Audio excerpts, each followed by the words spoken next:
இஸ்ரவேல் ஜனத்தார் அன்றைய தினம் மிக்மாஸிலிருந்து ஆயலோன் மற்றும் பெலிஸ்தரை முறியடித்த பொழுது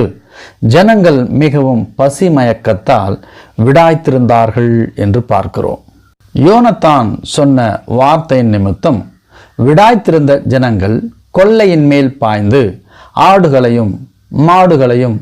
கன்றுக்குட்டிகளையும் பிடித்து தரையிலே போட்டு அடித்து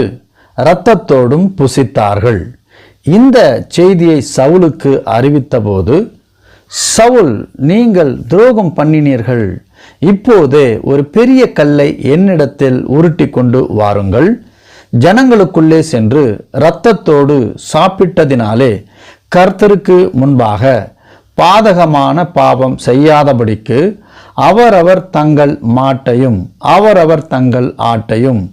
என்னிடத்தில் கொண்டு வந்து இங்கே அடித்து பின்பு